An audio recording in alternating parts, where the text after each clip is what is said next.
Long and alas, Creed 3. What can we say about that film? Welcome back to another video. Obviously, we're talking about Creed 3, the movie to end the Creed trilogy. However, I still feel like they're probably going to do another Creed movie, but it's probably not going to be about Creed himself, as this film itself is actually meant to end the entire trilogy of it, because I really don't see how they're going to the extent Rocky did. Going past a trilogy with the way that this film was wrote, scripted, and directed. Obviously, it was directed by Michael B. Jordan himself, which this is his very first time directing. And obviously, this is Jonathan Majors' second biggest film within the past month and a half that have released right next to each other. So he's got Ant-Man and the Wasp, Quantumania, and he's got Creed 3. Both being major blockbusters that are going to probably, no doubt, make him millions of dollars.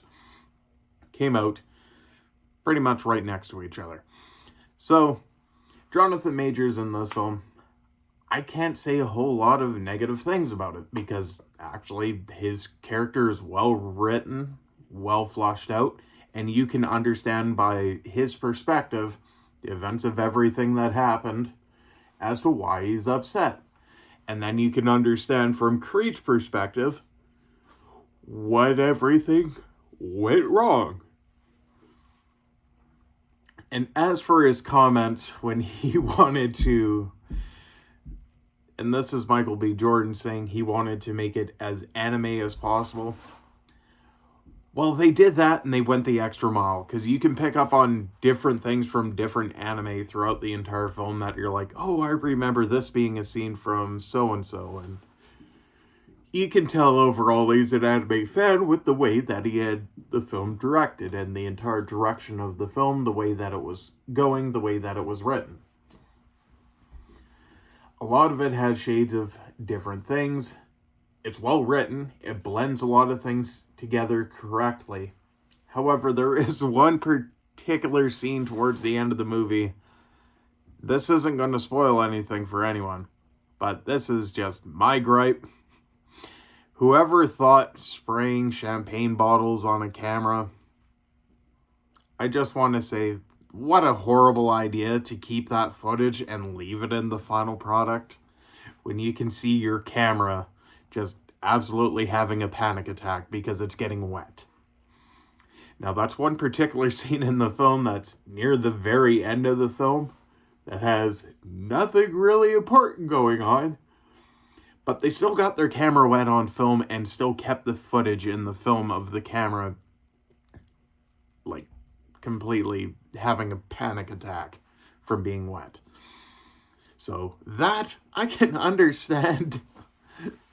It's funny in itself if you don't know what's going on as to why the entire thing's now flickering by accident, but I understand also why they left it in the film, because it is obviously a plot piece, but it's just the camera itself getting wet just completely, for me, it messed with the scene and made me laugh at an important scene in the movie that's supposed to be a hurrah moment. Which I don't think that's exactly what you want when you're trying to have a big kumbaya, my lord moment. But, you know, what is a film without a tiny little nitpick? Overall, the film's good. The pacing is excellent of the film. A lot of things make sense. There's certain scenes that I still strongly feel that they could have done a little more with, such as the training montages, because we all know them from Rocky and the Rocky movies and all those training montages that they've had in pretty much every last film that they've done. This one didn't seem to strike a chord like Rocky's final one did. And I'm not sure just how I feel about that. Overall, it's a really good film. It's really enjoyable. I do see myself watching again. And overall, I'm I'm going to rate this at a 9.2. Obviously, there's certain things that I can nitpick. Everybody's going to be able to nitpick certain things that they didn't like about the film. Obviously, my biggest one being about the camera getting sprayed by champagne, which I don't think was actually champagne, but that's besides the point. Between that, a couple of different things that didn't quite gel the way that they should have.